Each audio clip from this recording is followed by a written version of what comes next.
And I would say the parent should never get involved in the technical and the tactical. That is the coach's job. The parent should get involved to some extent in the physical. And then, yes, our job should be the champion of the mental and help them feel confident, not beat them down, but help them feel confident, help them inspire them, help motivate them, find happiness and enjoyment in the sport. Help them, pick them up when they've had a setback.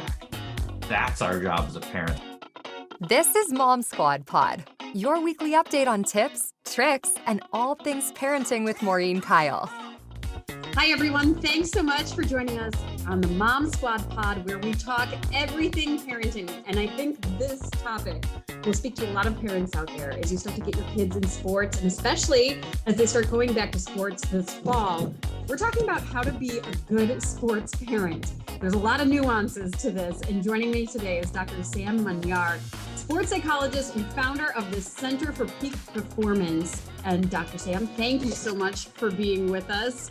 I feel like you are the go-to expert with all of the athletes that you work with, from high school to college and professional. I'm sure you've seen it all when it comes to the psychology behind sports.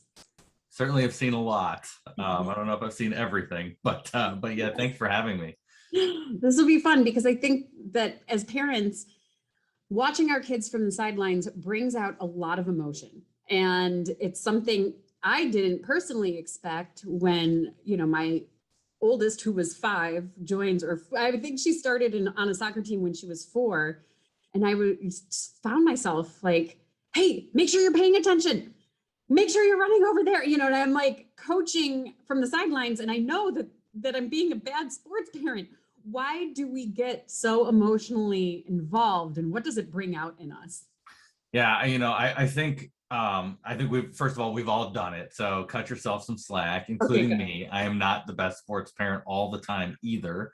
I do think we recognize when we're doing something that's probably not right. I think the majority of people do recognize that, but I think it happens for a variety of reasons. Probably, one of the main is that we want the best for our kids. And so it's coming from a good place. And we don't want our kids to fail, and we want them to succeed and not go through the heartaches that we went through. And so I think a lot of it's coming from a good place, is trying to avoid pain and suffering for your kids and have them do the right thing. I think if it goes too far, I think there's a point where parents start to live vicariously through their kids. And that's extremely unhealthy. Then I think you have to ask yourself, why are you doing what you're doing, and why is your kid participating in the sport, and what's that really about? So how can you tell the difference between when it's, just love for your child and wanting them to learn the life lessons that come with sports, and then the slippery slope of living vicariously through them? I think, losing your cool is probably a good warning sign. I think when it affects your mood, the performance of your child, if it starts to affect your mood and your day is ruined, and it's like some of us when the Browns win or lose, or if that starts to happen, you're probably too involved. It's a game, especially at this age. So at home, parents, I feel like we are kind of side coaches at home, helping our kids with, okay, you got to prepare, you got to make sure you're eating healthy. What are some of the mistakes do you think that parents make, when a kid's, I think you could run the gamut here, when a kid starts out with a sport, when a kid is getting involved in a sport, when a kid is, has the ups and downs of a sport. What do you think are some of those mistakes? And then where can we really shine? I think the biggest, if I was to generalize, one of the biggest mistakes, it's just talking too much and saying too much. If you think about why kids start to get interested or involved in sports, it's because it's fun. It's because they're with their friends. And I'm assuming the majority of your listeners, have, kids in, sports that are not professional athletes here. So, I think talking too much and taking the fun away is one of the biggest mistakes that I think parents make. trying to solve it for them. I think as a generation, I think we've kind of succumbed to this. The best example I could give you is, would you sit in the back of your child's math class and start barking out, "Hey, don't forget to carry the one when and bring it over to the tens column," and things like that? No, of course we would never do that. And so we're essentially doing that on the sports field. And I'd argue that the math is probably more important than the sport. So if we're not going to do it for an academic subject, why in the world would you think it's okay to do in a sport? So I think, when in doubt, shut your mouth.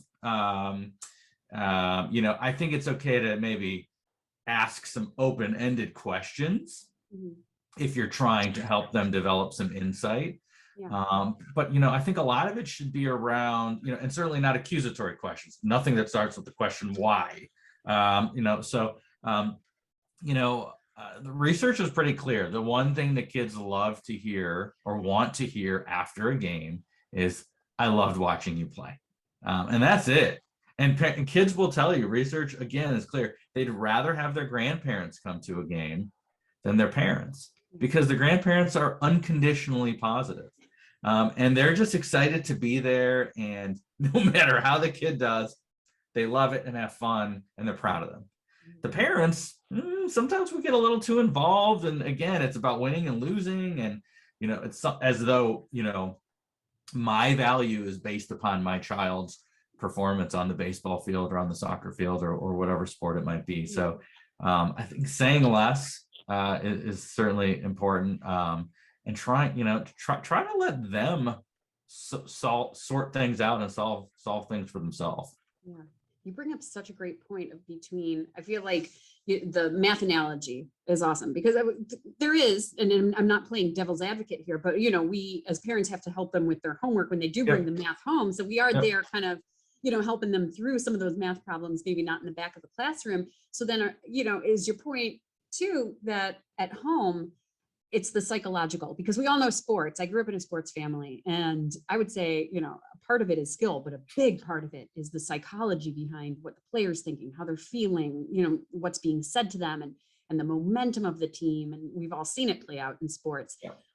So our homework maybe as parents is the psychological aspect, would you say? Yeah, I think for sure. I think that's a great way to put it. I think that's a big part of our responsibility as parents. So I like to break performance down into 4 buckets or 4 pillars. You've got the physical, so that would be things like strength and flexibility and recovery, stretching, nutrition, hydration. And I'd say, as parents, we do have a responsibility to help our kids there.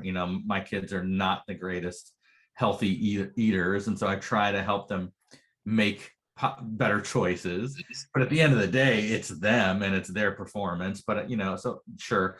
Then there's the technical, and that's the technique related to a sport. It's the proper form, follow through, etc. Then there's the tactics of kind of what the coach is trying to accomplish philosophically, how to play a certain position, knowing the time, knowing where you are on the field, knowing the opponent and what they're trying to do and stopping them. And then there's the mental. And I would say the parent should never get involved in the technical and the tactical. That is the coach's job. The parent should get involved to some extent in the physical. And then, yes, our job should be the champion of the mental and help them feel confident, not beat them down, but help them feel confident, help them inspire them, help motivate them, find happiness and enjoyment in the sport. Help them, pick them up when they've had a setback. That's our job as a parent. So I love how you put that. I do think the mental component and a little bit of the physical is kind of the responsibility of parents. So it's so easy to help a child when they're, the number one on the team and their team's winning all the time. It's great to, be in that position where that makes the job easy. How would you recommend that parents help a child through the down times, the times that they lose, the times that maybe they didn't score that point, or, how do they become a good loser and learn from those lessons? Yeah, so I think that's a great question. I think when you think about pressure, and which is something that we equate with sports, a lot of times pressure comes from trying to control things that are out of our control. And so, when you mentioned, not scoring or something like that, score is out of our control. And so I would encourage your listeners and the parents who are listening to not focus on those types of things. Don't try not to focus on statistics. I know the whole world does, but try to focus on what is in your child's control. And so when my kids were younger, we focused on attitude and effort. And I actually would write an A on the one hand and an E on the other. And sometimes in the game, I would just hold up a hand just as a reminder, or I would give a thumbs up and hold up a hand like, yeah, you're doing really good with, it was a silent thing. Nobody knew what the heck we were even communicating with. And then at the end, if they were interested in talking, which you kind of have to read the car, I'd say read the room, but it's usually a car ride, right? And then we would talk about, all right, hey, what do you think? How would you rate yourself 1 to 10 in attitude today? And oh, 8, really? Okay, what do you think are the things you did really well that led to an 8 that you want to keep doing next time? And are you satisfied with an 8? And if the answer is yes, great. If the answer is no, I'd like to be a 9 or a 10. Okay, so what do you think you might need to do a little more of, or a little less of, or something different to get from an 8 to a 9 next time? And again, you're just asking questions. You're not giving them the answers. But again, you have to read the room. Sometimes we just suffocate our kids after a sporting event and they don't even want to talk about it, right? Or maybe they're not that affected by it. Maybe they're cool with it, right? And so knowing your kid and reading the situation is really important. But I think parents, if the kid is interested in improving, help them focus on controllable aspects of their performance and help them come up with ways to change, improve, repeat. When it comes to the technical and the tactical, that's where you want to involve your coach. If they're not getting playing time because of maybe you don't know, or maybe it's because of their performance, and then it's a conversation that you have with your child and their coach. And if the kid is 14, 15 and older, that's a conversation your child needs to have with their coach without you. But if they're younger than that, yeah, you kind of have the conversation together. Again, not accusatory, no whys. Hey, could you give, my child some tips on what they could do better? Maybe 2 or 3 things, and then how I could help them practice those things at home. Certainly. But again, every kid's different. And you hopefully, who knows our kids better than us, right? Hopefully. And so you have to know your kid and read their body language and know whether it's something they even want. I want to get your take on this because I know growing up, and I don't feel like I'm that old. I mean, we're not talking hundreds of years ago. We're talking about a couple decades ago. We were just different when it came to approaching sports. Like you kind of tried out teams in like 6th, 7th grade, and maybe you made them. And if you're good enough, you probably got a spot on the high school team. But now it seems like kids are starting at age 3, 4, and 5. And I think of soccer specifically, like in my family, we were putting our kids in. I mean, I just helped coach, and I've never played soccer. I helped coach a 2.5-year-old soccer team. And I think a lot of parents in my phase are talking about, like, is this good? Are we setting them up for success? Is there a lot of pressure now to start super early and be good early and make those club teams and those sports teams? What do you think of this trend? Like, is it good for athletes? Are there some pressures that maybe kids aren't old enough for? What do you think? So I think it can be good for kids. The life lessons from sport. I mean, the reason, I've chosen to spend my career working in sport is because of those life lessons that we learn from sport. I think, they stay with us for forever, and they can help us socially. They can help us professionally. they can help us in so many ways, but that's assuming that it's done correctly, right? And so at that age, at those young ages, it should never, score should not be kept, and the coaching should be very loose and minimal. They're out there for exercise, for hanging out with their friends. It's kind of an extended recess, really, is how I would look at it, right? And so coaching should be minimal. Coaching should be age appropriate. The practices, if there are practices, should be very short. A good rule of thumb with practice like this, it should be no longer than your game length. So if the games are 30 minutes, your practices should probably only be 30 minutes. I mean, from an attention span, you can't do that. It has to be fun. It has to have, play games. Like you can play sharks and minnows and, in a soccer practice, right? That would be fun, right? And maybe you're tricking them a little bit into learning a little bit about the game. And, when you're first learning how to trap the soccer ball, you can talk about, squashing the ball like it's a little bug, and, so it takes the right person and the right coach, but, it just depends on the environment, and it depends on your kid. Not every kid is ready to start kindergarten at age 5. Now society pressures us to do that. It takes the rare parent that says, my kid's not ready, I'm going to hold them back a year. Not every kid is ready to play sports at age 5, but it can be good. And there are a lot of good. And as a society, I was reading that, our obesity rate is over 40% in the United States. And so why not start to teach them that you can have fun and exercise at the same time and then get all the mood benefits and the health benefits from it. And not that we need to explain that, but teaching those lessons or those patterns and those behaviors, I think great. So it can be good. It should be good, but it's not always good because of, well-meaning coaches and parents that have gone too far. And something else that parents struggle with too, and I think this is going to be a hot topic as you go throughout fall. All of the parent friends are going to be talking about, gosh, I've signed my kid up for this and this and this. And are multi-sports good for kids, or are we overwhelming them? When can you tell that you've crossed that line, or like where's the benefit? Yeah. So the research is very clear on this one. Multiple sports are the way to go when it comes to the physical health of your child, the emotional health of your child, their academic success, their career success later in life. It's pretty clear. Those who play multiple sports do better.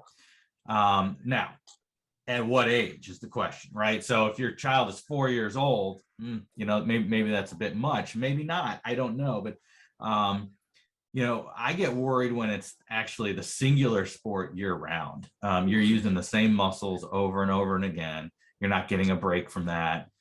It can be, it can become a drag. They could get bored, disinterested, lose their motivation.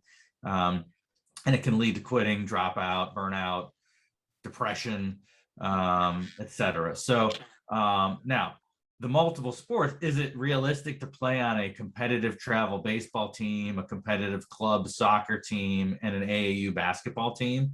People do it, but that sounds excessive to me. So I think as the child is getting older, into high school age, I think there probably needs to be a primary sport that maybe they play at a high level, and then there are some other sports. Not that they can't be at a high level, but it's understood those are more of the fun sports, or they're their cross training sports. But up until high school age, I think multiple sports are clearly beneficial.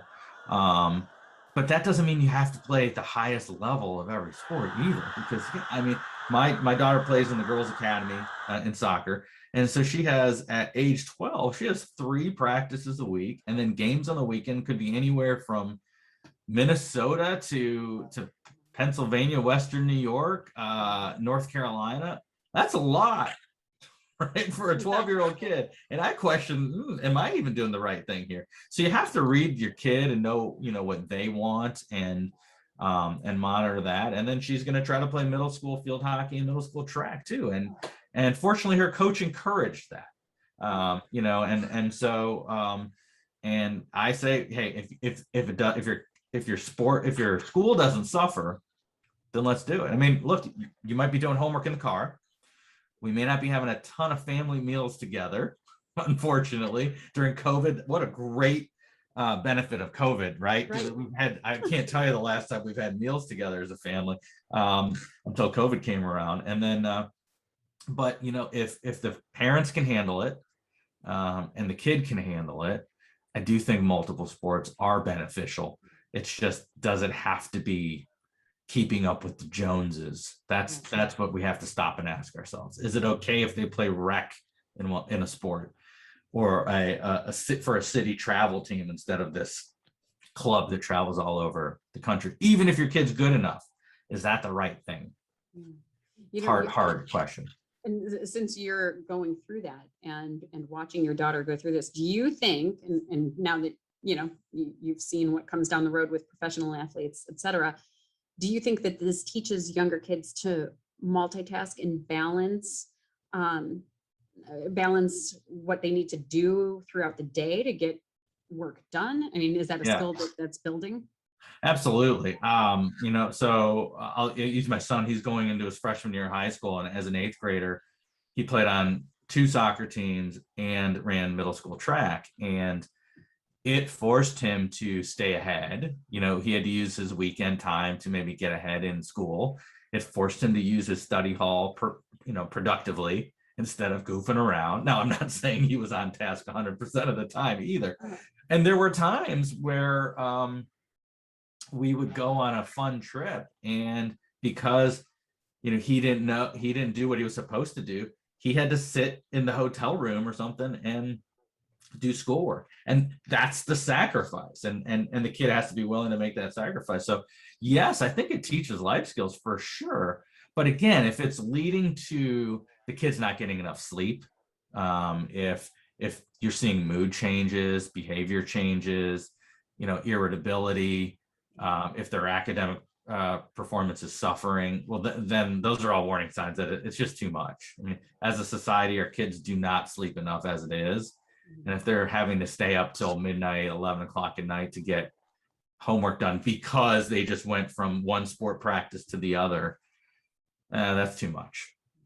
Do you think there's any truth? This phrase always comes up with friends when I'm talking to them and they look back and they're like, well, thank goodness I was on a team, whatever, the soccer team in high school. It kept me out of trouble. Do you think getting kids involved in a sport and a team, is there any truth based on that? I know I'm lobbing this one at you, but yeah, no, you can lob away. Prefer it that way, actually. So, yes, there is. There's a lot of it depends on, the research shows that a lot of it depends on the culture of the team itself. So, hopefully middle school teams are not going out and partying and stuff like that, right? But when we look at college teams, the research shows pretty clearly that if the team culture is one of drinking or using other substances, and if the captains are doing that, then the team is more likely to engage in those behaviors. And so it can go either way. But yes, generally speaking, keeping our kids busy, having a commitment and an obligation to others on the team does tend to lead to better life choices, let's just say. But again, that's generally speaking. A lot of it still depends on the parents. A lot of it depends on their peer group.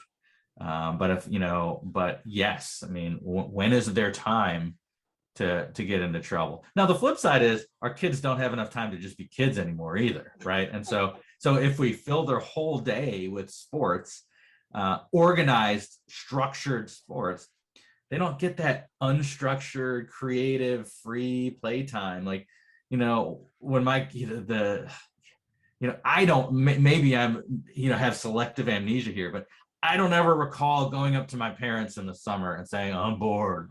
Yeah. And man, I hear that all the time now, right? Like, we would just go and play. We'd make up games. And it was a different time. I get it. I could ride my bike to my friend's house and my parents wouldn't even know where I was, but they knew I'd be home, right? And you'd eat at whoever's house you were at, and it was no big deal. I know it's a different world, and you can't do that anymore in some places in our country, unfortunately. but we didn't need parents to tell us what to do or give us ideas. And so I think we've taken some of that creative juice away from our kids too. So I don't know that filling up all of their time is the right answer either. That's a great point. I do want to, before we go here, I want to ask you about, because we started talking about being a good sports parent and being good on the sidelines.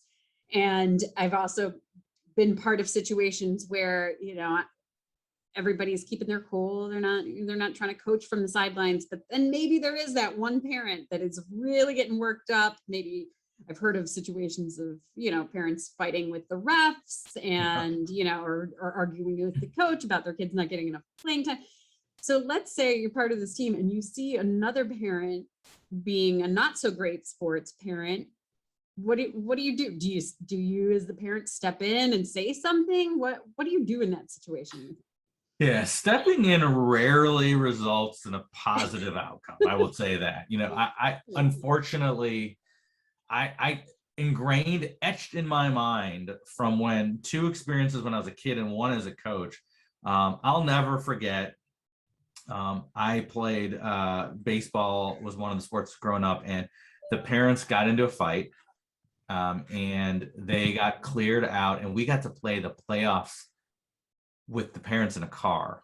And it was amazing. It was a wonderful experience. You could hear yourself, you could hear the ping of the ball on the bat, and we just played free and fun. Another, a parent was yelling and calling one of my teammates fat, and the parent walked across the field during the game and punched the other parent.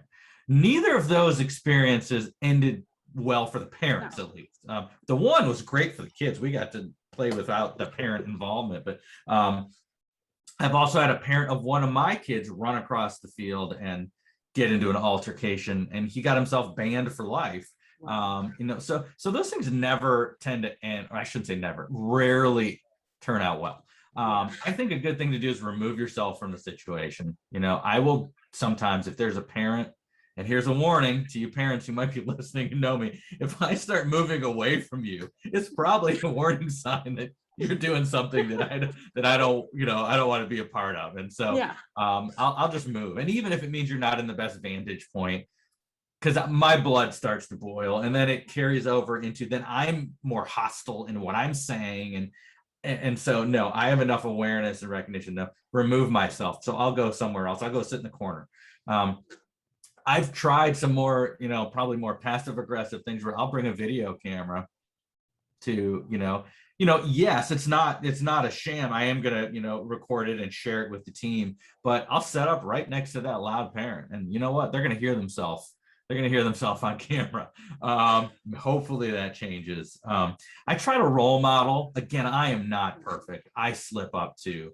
But I try to role model the behavior that I do want other parents to demonstrate. If you have to, I think this is a coach involvement thing. So I think if you have to, I think you involve the coach, because I think here's the thing. If parents are barking out, even if it's positive, if they're barking out instructions on the sideline, you are distracting your child.